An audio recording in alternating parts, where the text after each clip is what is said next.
আজকে যে পীর বাবারা যায় এরপরে তো জায়গায় পাওয়া যাবে না। দেখি একটু তাড়াতাড়ি যাই, পাওয়া যায় কিনা।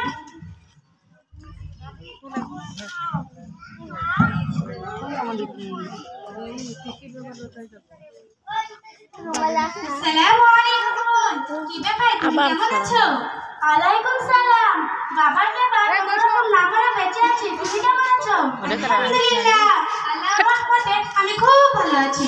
আচ্ছা বোন, আমি তোমাকে সালাম দিলাম, তুমি হাত উঁচু করে মাথা নিচু করে অমুসলিমদের মতো করে বললে আলাইকুম সালাম। ওইরকম বলতে নেই, বলতে হয় ওয়ালাইকুম আসসালাম ওয়া রাহমাতুল্লাহি ওয়া বারাকাতুহু। আরে রাখো তো তোমার কাছে, রাস্তাঘাটে তোমার তো মাস্টারি করতে হবে না। আমি এখন খুব ব্যস্ত আছি, কিছু বলার থাকলে তাড়াতাড়ি বলে ফেলো। হ্যাঁ, বলার জন্যই তো দাঁড়িয়েছি। আচ্ছা বোন, এত রোদ্রের সময় হাতে ব্যাগ নিয়ে মুখে মেকআপ করে কোথায় চললে? হ্যাঁ, তুমি জানো না বোন, আজ শুক্রবার, তাই পীরের বাড়িতে যাচ্ছি। হায় আফসোস, জুমার দিনে বড় ছেলেদের নামাজ পড়তে আর তুমি একই সময়ে পীরের বাড়িতে যাচ্ছ তেল পানি পড়তে। কেন, তোমার কি হয়েছে? আর বলো না বোন, এত রোগ নিয়ে ঘুরছি, ডাক্তার কবিরাজ রেখে ফেললাম, কিছুতেই কিছু হচ্ছে না। তাই পাড়ার কিছু বয়স্ক মহিলা বললো আপনি পীর সাহেবের কাছে যা, মান্নত কর, 700 বার তেল পানি ব্যবহার কর, দেখবে সব ঠিক হয়ে যাবে। তা আমি 500 বার যাচ্ছি আর 200 বার যাবো। আচ্ছা বোন, তুমি পীরের রওজায় গিয়ে কি করো? কেন, সবাই যাবে না? পীর বাবার কাছে বাতাসা, মোমবাতি, ধূপবাতি, গোলাপ পানি দিয়ে বললাম বাবা পীর সাহেব, রোগ নিয়ে তোমার কাছে এসেছি, তুমি যদি আমার রোগ ব্যাধি ভালো করে দাও তাহলে তোমার নামে জোড়া খাসি জবাই করে গরিব এতিম মিসকিনদের খাওয়াবো। নাউজুবিল্লাহ, এসব আজব ফাজব কি বলছো? আজব ফাজব বলছো না? এই যে তুমি বললে বাবা একেবারে না মরে বেঁচে আছে, বাবা তুমি রোগ ভালো করে দাও, এসব বলছো কেন? যা পারলাম তাই বললাম, তাহলে তুমি নাউজুবিল্লাহ বলো আর যা পারো বলো। তাহলে এটাই তোমার ভুল হচ্ছে বোন, 100 ভাগের মধ্যে 100 ভাগ সত্য। একমাত্র সুস্থ করার মালিক মহান আল্লাহ, পীর বাবা বা অন্য কেউ নয়। সে জানাই তো তোমাদের মনে করতেছে একদম সহ্য করতে পারি না। তুমি আমার পীর বাবাকে অপমান করছো। আস্তাগফিরুল্লাহ, তুমি আমাকে ভুল বলছো, আমি কোনো পীর সাহেবকে অপমান করছি না। নিঃসন্দেহে পীর সাহেবরা আল্লাহর প্রিয় বান্দা, আমি তাদেরকে অবশ্যই যথাযথ সম্মান করি। তার মানে এই নয় যে পীর সাহেবরা আল্লাহর সমতুল্য, আল্লাহ ছাড়া কোনো পীর সাহেবের কোনো ক্ষমতা নেই। রোগ ভালো করার সন্তান দেওয়ার মালিক একমাত্র আল্লাহ রাব্বুল আলামিন। আল্লাহ পাক কোরআনের মধ্যে বলেছেন ইন্না শিরকা লাযুলমুন আযীম। তার মানে, এর মানে হলো আল্লাহর সাথে জুলুম করা, শিরক হলো সবথেকে বড় গুনাহ। এর সাথে সব ঈমান আমল সব নষ্ট হয়ে যায়। কি ঈমান আমল সব নষ্ট হয়ে যায়? হ্যাঁ অবশ্যই। পীর বাবা মাজারে তো কত মেয়েদের সাথে দেখা হয়, কই কেউ তো বলে না এটা শিরক। আরে বলবি কি করে, তারাও তো তোমার মতো শিরক বিদআত করে ঈমান আমল সব নষ্ট করে ফেলেছে। শিরক কাকে বলে দয়া করে আমাকে একটু বলবেন, যাতে আমি সবকিছু ভালোভাবে বুঝতে পারি। হ্যাঁ অবশ্যই বলবো, বলবো না কেন, শোনো তাহলে। আল্লাহর খুশি স্থাপন করা, আল্লাহর গুণ তার মধ্যে তালাশ করা, যেমন সুখ শান্তি হায়াত মত সন্তান দেওয়ার মালিক একমাত্র আল্লাহ। এগুলো যদি কোনো নবী রাসূল পীর ওলির কাছে দেওয়া হয় তাহলে সেটা শিরক হবে। তাই নাকি?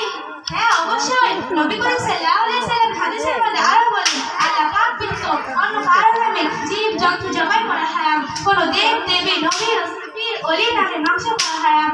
কবি বলেন খোদার সাথে শিরককারী শোনো মুসলমান, শেষ বিচারে ঠাঁই হবে সোজা জাহান্নাম।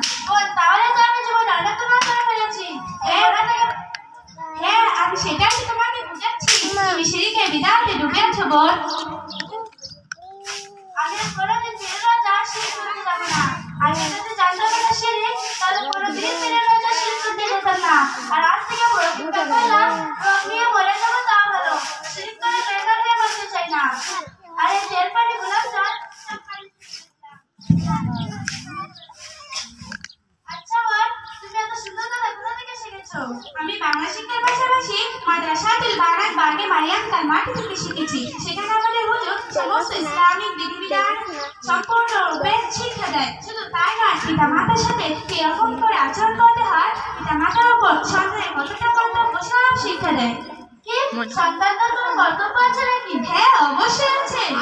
আমি তো জানতাম পিতা মাতার কর্তব্য সন্তানদের ভালো স্কুল পড়ানো, ভালো ড্রেস কিনে দেওয়া, সাইকেল কিনে দেওয়া, স্ক্রিন টাচ মোবাইল কিনে দেওয়া।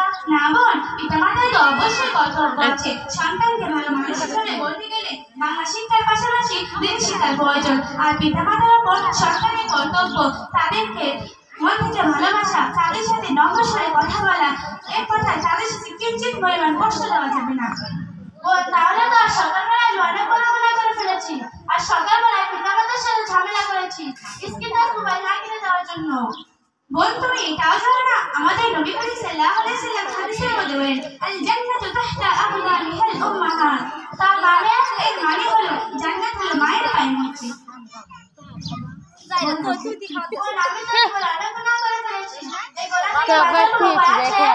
অবশ্যই আছে এই গুনাহ থেকে বাঁচতে গেলে সর্বপ্রথম তোমার পিতামাতার চাইতে হবে, তারপর আল্লাহর কাছে অর্থ বলে তওবা করতে হবে।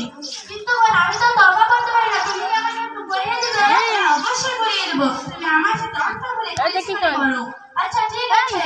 লা হাওলা ওয়ালা কুওয়াতা ওয়ালা কুওয়াতা না ওয়ালা কুওয়াতা তবু কলিকাতা তো করলো না এবার। ইল্লা বিল্লাহি ওয়ালা তিল্লি।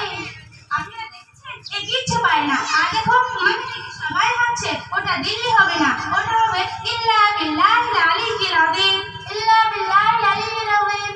সেজন্যই মাদ্রাসা যেতে হয়, শুধু স্কুল করলে হয় না, তার পাশাপাশি দিনী শিক্ষা শিখতে হয়। এই দিনী শিক্ষা দেওয়ার জন্য আমাদের কালমাটি মল্লিকপাড়া একটি মাদ্রাসা আছে, সেখানে বাংলা শিক্ষা থেকে নিয়ে আরবি, উর্দু, হাদিস, একথা ইসলামিক সমস্ত কিছু শিক্ষা দেওয়া হয়। আচ্ছা বল, তুমি কি মাদ্রাসার নাম জানো? হ্যাঁ অবশ্যই জানি।